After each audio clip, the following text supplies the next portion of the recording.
नमस्कार साथियों, आप सभी साथियों का आपके अपने YouTube channel UPSC Hindi with Veer CBR में एक बार फिर स्वागत है। तो आज की क्लास में आप लोग पढ़ेंगे कि अंग्रेज़ों के आगमन के समय या जब यूरोपीय कंपनियों ने या यूरोपीय शक्तियों ने भारत के अंदर जब अपने पैर जमाना शुरू किया, उस समय भारत की स्थिति कैसी थी और मुगल साम्राज्य किस तरह से ढह गया, और इसी के साथ नादिर शाह का आक्रमण और पानीपत के युद्ध के बारे में भी आज की क्लास में जानेंगे। और साथ ही साथ ये भी जानेंगे कि आखिर ये मयूर सिंहासन और कोहिनूर हीरा का आखिर क्या हुआ। तो आगे बढ़ने से पहले आप सभी साथियों से एक छोटा सा निवेदन है कि अगर आप चैनल पर नए हैं, वीडियो पहली बार देख रहे हैं और अगर अभी तक आपने हमारे चैनल को सब्सक्राइब नहीं किया है तो सब्सक्राइब जरूर कर लो, बेल आइकन को प्रेस कर लो, जिससे कि आगे आने वाले वीडियो का नोटिफिकेशन आपको सबसे पहले मिले और आप उसे सबसे पहले देख सको। तो प्यारे साथियों, जब भारत में अंग्रेज़ों का आगमन हुआ या जब यूरोपीय शक्तियों ने भारत के अंदर अपने पैरों को जमाना शुरू किया, उस समय भारत में मुगल सत्ता कायम थी। मुगल सत्ता कायम थी, मुगलों का राज्य था और अकबर और शाहजहां जैसे योग्य शासकों ने मुगल साम्राज्य को काफ़ी मजबूती प्रदान की थी। मुगल साम्राज्य की नींव को इन योग्य शासकों ने काफ़ी मजबूत बना दिया था। लेकिन इनके बाद अगर देखा जाए तो जो अयोग्य उत्तराधिकारी आए वो इस मजबूत नींव को संभाल पाने में अक्षम साबित हुए, असफल हुए। इन अयोग्य उत्तराधिकारियों ने इस मजबूत नींव को बनाए रखने में कहीं न कहीं ये असफल हुए। और यहाँ तक कि अगर देखा जाए तो इनकी अयोग्यता के कारण मुगल साम्राज्य की न केवल राजनीतिक सीमा बल्कि इनका प्रशासनिक ढांचा भी सिकुड़ता चला गया। और यहाँ तक कि जब मुगल साम्राज्य को कमज़ोर होता हुआ देखा तो देश के विभिन्न हिस्सों में जो राजा राज करते थे, देश की जो छोटी छोटी रियासतों में जो नवाब, जो राजा अपना शासन करते थे, उन लोगों ने भी अपने आप को स्वतंत्र घोषित कर दिया। तो जो मुगल सत्ता थी, इसकी जो स्थापना की थी भारत के अंदर, वो किसने की थी? बाबर ने की थी। और बाबर के बाद जो शासक बना, कौन बना? हुमायूं। और हुमायूं के बाद शेर शाह सूरी ये गद्दी पर बैठे और इनके बाद फिर से एक बार हुमायूं बैठते हैं। और हुमायूं के बाद अकबर मुगल गद्दी पर ये बैठते हैं, दिल्ली की गद्दी पर बैठते हैं। और इनके बाद में जहांगीर ये गद्दी पर बैठते हैं और इनके बाद शाहजहां ये गद्दी पर बैठते हैं। ये सभी लोग ये योग्य शासक थे जिन्होंने मुगल सत्ता को काफ़ी मजबूती प्रदान की, मुगल साम्राज्य को काफ़ी मजबूत बना दिया था इन शासकों ने। लेकिन शाहजहां की मृत्यु के बाद जो शासक आया, कौन आया? जब शाहजहां की मृत्यु हुई तो उनके बाद में हेडिंग डालेंगे औरंगजेब। शाहजहां की मृत्यु के बाद दिल्ली की गद्दी पर कौन बैठा? औरंगजेब। और ये कब बैठा? 1658 से लेकर के 1707 तक ये दिल्ली की गद्दी पर बैठता है।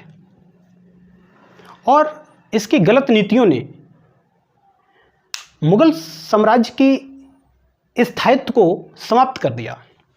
ये कोई अच्छा शासक नहीं था और इसीलिए मुगल साम्राज्य का, यहाँ लिख सकते हो, इसकी गलत नीतियों ने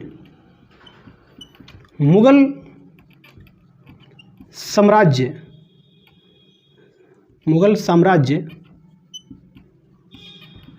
की या के स्थायित्व को खत्म कर दिया। हालांकि अगर देखा जाए तो सेना और प्रशासनिक जो ढांचा था इसका, वो 1707 तक तो मजबूत बना रहा। जब तक ये रहा तब तक सेना और प्रशासनिक ढांचा मजबूत रहा। लेकिन औरंगजेब की मृत्यु के बाद, जब औरंगजेब की मृत्यु 1707 में हो जाती है, उसके बाद जब 1707 में औरंगजेब की मृत्यु हो जाती है, उसके बाद सत्ता प्राप्ति के लिए घमासान शुरू हो जाता है। और 1707 से लेकर के 1719 तक जो अयोग्य उत्तराधिकारी आए, इन्होंने मुगल साम्राज्य को बर्बाद कर दिया, दिल्ली को बर्बाद कर दिया। जब औरंगजेब की मृत्यु हो जाती है तो हेडिंग डालेंगे 1707 में औरंगजेब का बड़ा पुत्र, बड़ा बेटा, जिसका नाम है बहादुर, या लिख सकते हो मुअज्जम, ये गद्दी पर बैठता है। और किस नाम से बैठता है?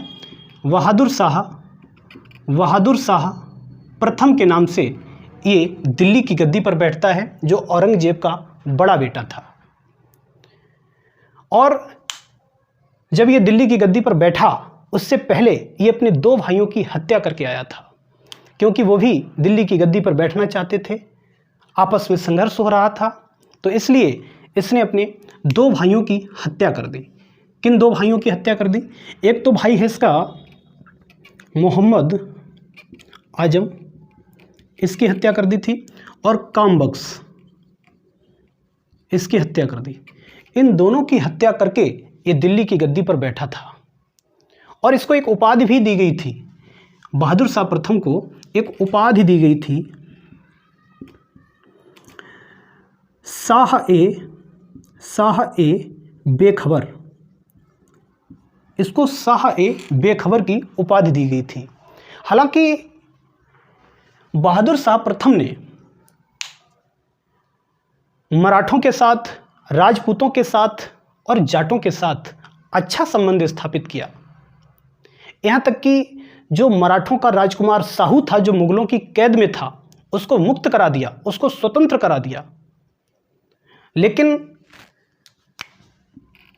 जो जाटों के साथ इसने व्यवहार किया, सिखों का एक सेनापति, सिख सेनापति बंदा सिंह बहादुर,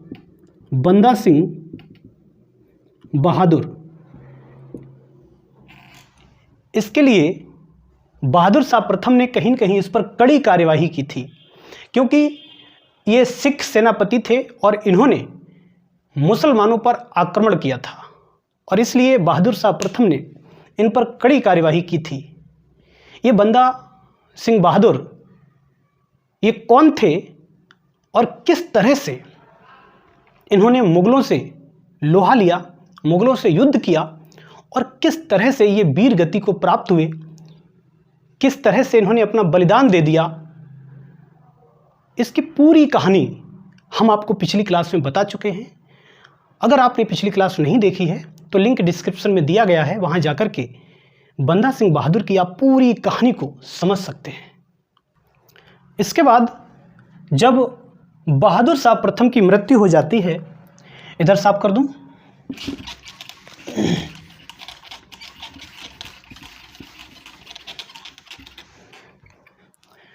जब 1712 में बहादुर शाह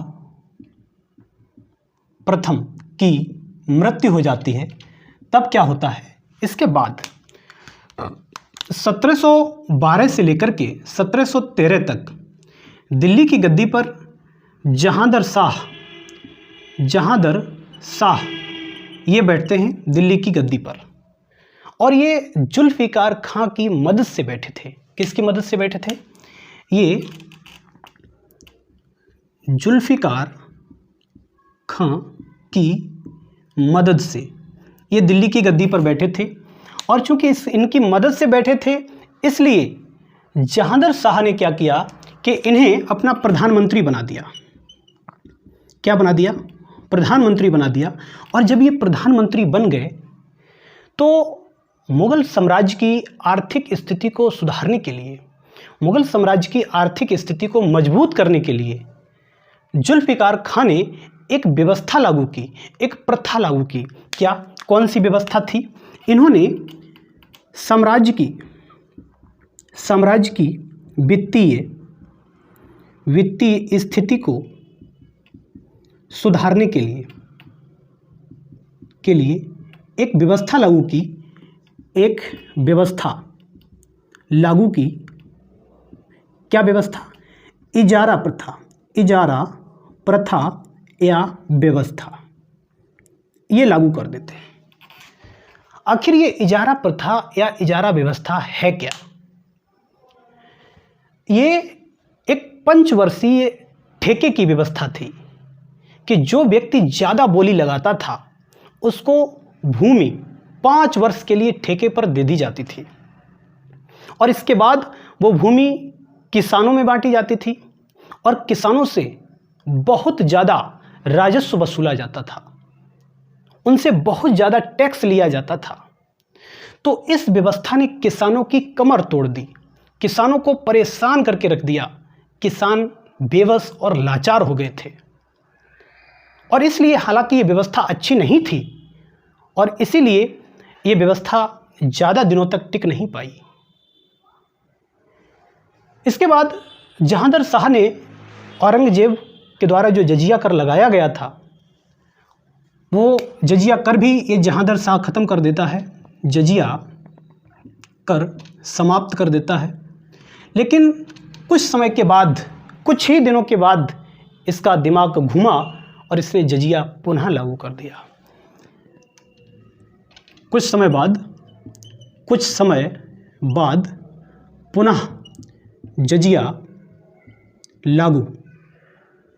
जजिया लागू कर देता है। और इसके बाद क्या होता है?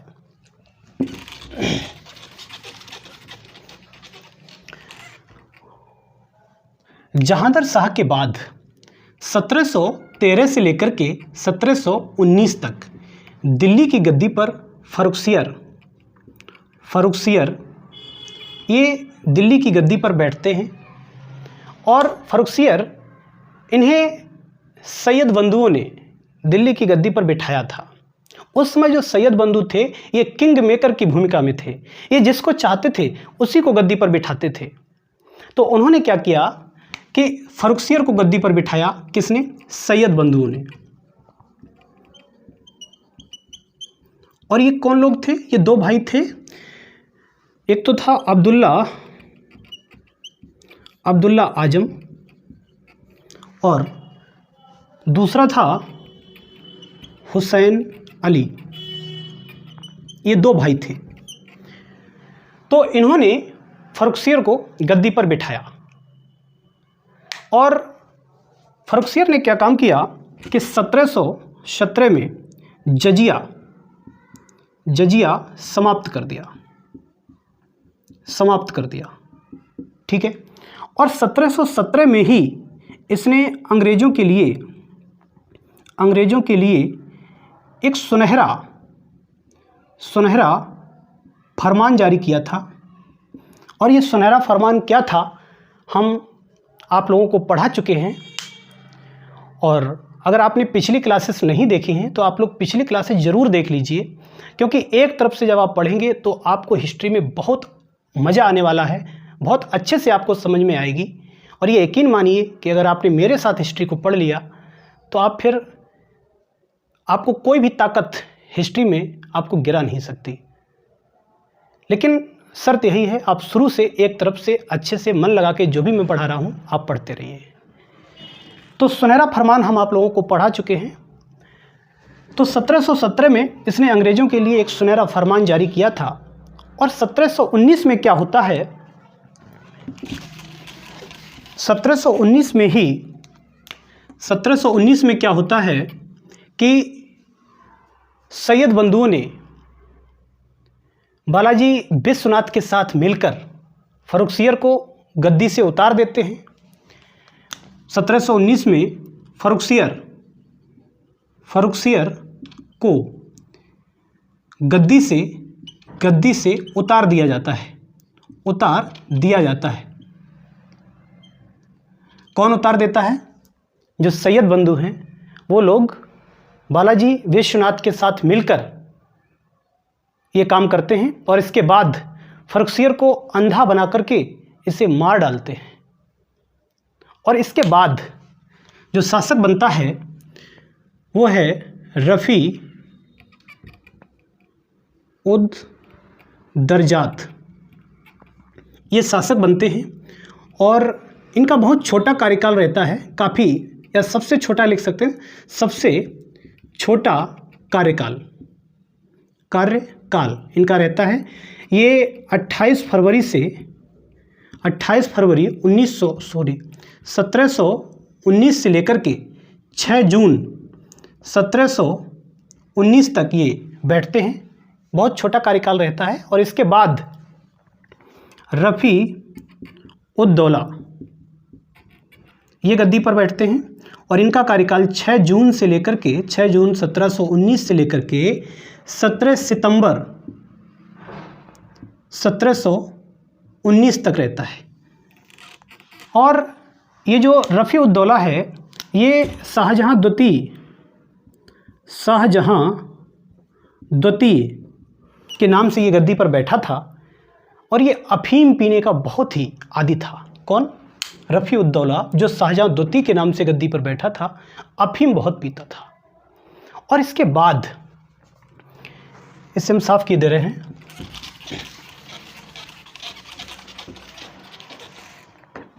इसके बाद क्या होता है, 1719 से लेकर के 1748 तक दिल्ली की गद्दी पर मोहम्मद शाह बैठते हैं। कौन बैठता है? मोहम्मद शाह। ये दिल्ली की गद्दी पर बैठते हैं। कब से कब तक? 1719 से लेकर के 1748 तक। इनका जो मूल नाम है वो रोशन अख्तर भी इनका नाम है और इन्हें रंगीला भी कहते हैं, रंगीला। इन्होंने क्या काम किया कि देखा जाए तो ये काफ़ी समय तक दिल्ली की गद्दी पर बैठे, लेकिन इन्होंने भी वो पहले वाली मजबूती जो मुग़ल साम्राज्य की थी ये भी कहीं न कहीं उसे वापस नहीं कर पाए। और इन्होंने, एक व्यक्ति है जिसका नाम है निज़ाम उल मुल्क, इसकी सहायता से जो सैयद बंधु थे उनको मार देते हैं, उनकी हत्या कर देते हैं। और इसके बाद निज़ाम उल मुल्क को ये अपना वजीर बना देते हैं। लेकिन कुछ समय के बाद निज़ाम उल मुल्क 1724 में ये वजीर के पद से इस्तीफ़ा दे देता है। और इस्तीफ़ा देने के बाद ये दक्कन चला जाता है और वहाँ जाकर के स्वतंत्र हैदराबाद राज्य की स्थापना करता है। और इसी के साथ पंजाब के शासक ने, पंजाब, बंगाल, अवध, इन जगहों के शासकों ने भी अपने आप को स्वतंत्र घोषित कर दिया। और देश के कई हिस्सों में जो राजा राज्य करते थे उन सब ने अपने आप को स्वतंत्र घोषित कर देते हैं। और इधर मराठा अब ये सोचने लगते हैं, मराठा जो हैं वो मुग़ल सम्राट का अब स्थान लेना चाहते हैं, मुग़लों की गद्दी पर भी अब ये कब्जा करना चाहते हैं।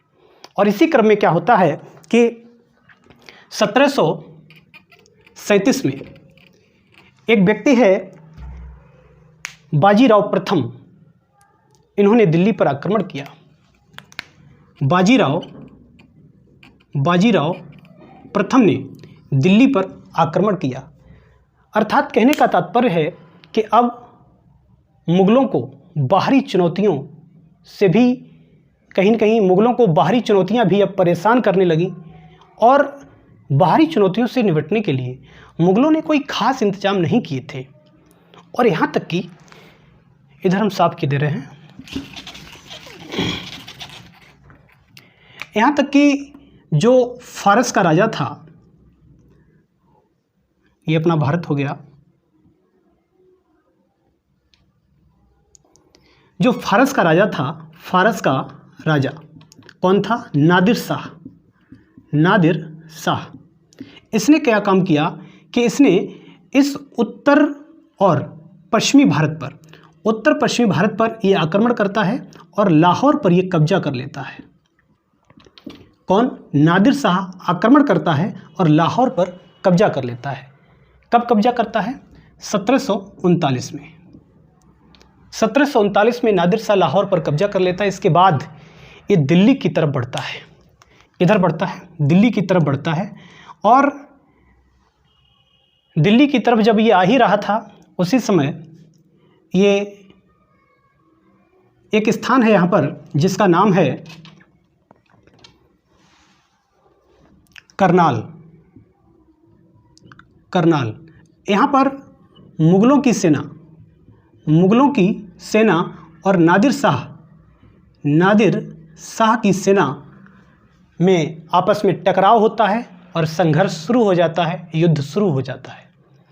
और यहीं पर जब ये युद्ध शुरू हुआ तो यहीं पर क्या हुआ? नादिर शाह ने, जो मोहम्मद शाह थे, उन्हें नादिर शाह बंदी बना लेता है और दिल्ली की गद्दी पर ये 57 दिन तक बैठा।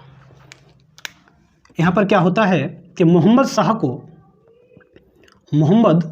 को बंदी बना लिया जाता है और अब दिल्ली की गद्दी पर नादिर शाह 57 दिनों तक बैठा रहा और दिल्ली को इसने खूब लूटा, जमकर लूटा।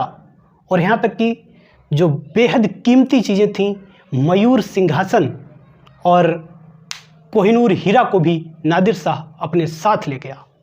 और इस लूट से नादिर शाह इतना खुश हुआ कि फ़ारस जाकर इसने अपने यहाँ के लोगों से टैक्स लेना बंद कर दिया और 3 साल तक फ़ारस के लोगों से नादिर शाह ने टैक्स ही नहीं लिया।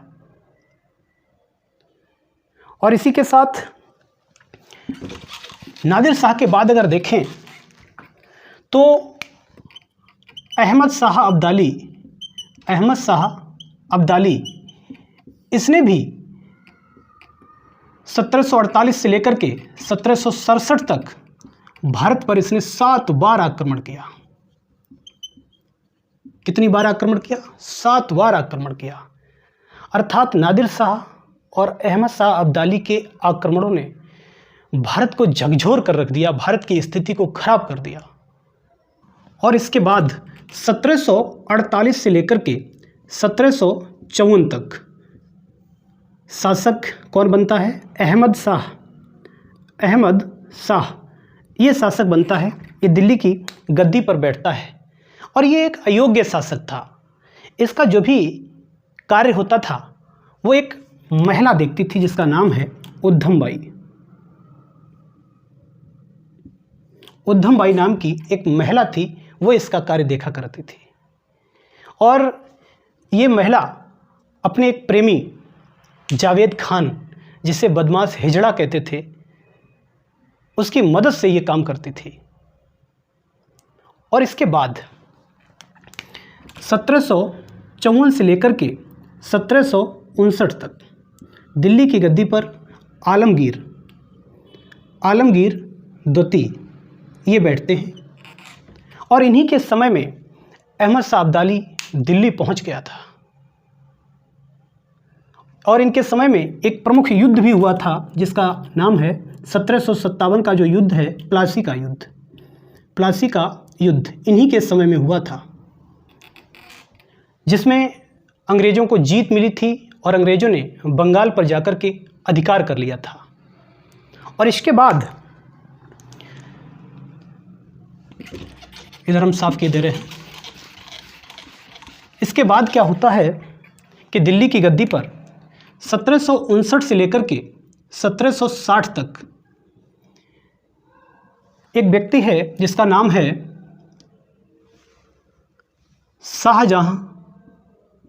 शाहजहां तृतीय। ये गद्दी पर बैठते हैं और इन्हें मुही उल मिलत के नाम से भी जानते हैं। मुही उल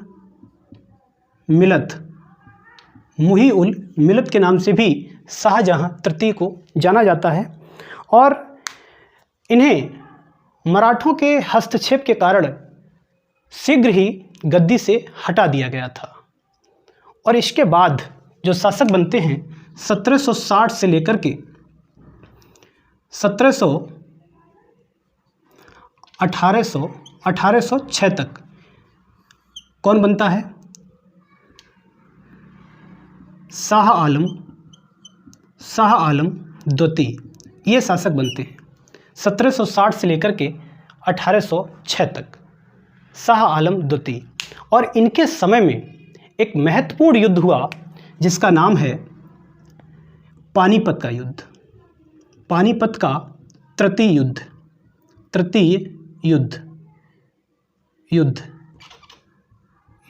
ये कब हुआ था? 1761 में, इन्हीं के समय में हुआ था। और ये युद्ध जब अहमद शाह अब्दाली अपनी सेना को लेकर के दिल्ली की तरफ बढ़ रहा था, इधर मुगलों की तरफ से मराठा अपनी सेना लेकर के आगे बढ़ रहे थे। और एक स्थान पड़ता है पानीपत नामक स्थान पर दोनों ही सेनाओं का मुकाबला होता है, जिसमें मराठा हार जाते हैं और मराठाओं की जो आकांक्षा थी मुगलों का स्थान लेने की, वो भी चूर चूर हो जाती है। तो पानीपत के तृतीय युद्ध में मराठा पराजित होते हैं और अहमद शाह अब्दाली जीत जाता है। इसी तरीके से जो पानीपत का द्वितीय जो युद्ध हुआ था वो कब हुआ था? या पहले तो प्रथम देख लो। पानीपत का प्रथम युद्ध ये कब हुआ था? ये हुआ था 1526 में, बाबर और इब्राहिम लोदी के बीच। और इसमें क्या होता है कि दिल्ली सल्तनत का अंत हो जाता है और भारत में मुगल साम्राज्य स्थापित हो जाता है। और जो पानीपत का जो प्रथम युद्ध था ये किसके बीच होता है? अकबर और हेमू के बीच। कब होता है? 1556 में अकबर और हेमू के बीच में होता है। इसमें क्या होता है कि हेमू हार जाता है, अकबर जीत जाता है। इससे क्या होता है कि मुगल सत्ता कायम बनी रहती है। और इसके बाद जब 1806 में शाह आलम द्वितीय की जब मृत्यु हो जाती है, उसके बाद दिल्ली की गद्दी पर अकबर शाह द्वितीय बैठते हैं। अकबर शाह द्वितीय ये दिल्ली की गद्दी पर बैठते हैं 1806 में, जब इनकी मृत्यु हो गई शाह आलम द्वितीय की। और ये 1837 तक ये दिल्ली की गद्दी पर बैठे रहते हैं। और इससे पहले अगर देखा जाए तो शाह आलम द्वितीय ने 1803 में ही मुगलों की अधीनता को स्वीकार कर लिया था। अब जो भी मुगल सम्राट आ रहे थे वो अंग्रेज़ों के अधीन थे। 1803 में शाह आलम द्वितीय ने अंग्रेज़ों की अधीनता को स्वीकार कर लिया था। तो जब अकबर शाह द्वितीय 1806 से 1837 तक दिल्ली पर बैठे और अकबर शाह द्वितीय ने ही राजा राम मोहन राय को राजा की उपाधि दी थी। किसकी? राजा की उपाधि इन्होंने ही दी थी। इसके बाद 1837 से लेकर के 1857 तक दिल्ली की गद्दी पर बहादुर शाह द्वितीय ये बैठते हैं और इन्हें बहादुर शाह जफर भी कहते हैं। बहादुर शाह जफर, और ये भी अंग्रेज़ों के ही अधीन थे। लेकिन 1757 में जब विद्रोह छिड़ा, उस समय बहादुर शाह द्वितीय या बहादुर शाह जफर ने अपने आप को स्वतंत्र घोषित करने का प्रयास किया, लेकिन अंग्रेज़ों ने इन्हें बंदी बना लिया और इन्हें रंगून भेज दिया। और वहाँ पर 1862 में इनकी मृत्यु हो जाती है। और इसके बाद 1 नवंबर 1858 में महारानी विक्टोरिया के घोषणा पत्र के साथ ही महारानी विक्टोरिया की घोषणा के साथ भारत से मुगल सत्ता का अंत हो जाता है। तो फिलहाल आज के लिए इतने रखेंगे। क्लास कैसी लगी कमेंट बॉक्स में ज़रूर बताइए। क्लास को लाइक ज़रूर कर दिया करो और अपने दोस्तों में भी शेयर करो। और अगर चैनल को सब्सक्राइब ना किया हो तो प्लीज़ सब्सक्राइब कर लो। और कल फिर मिलते हैं एक नई क्लास में। तब तक के लिए नमस्कार।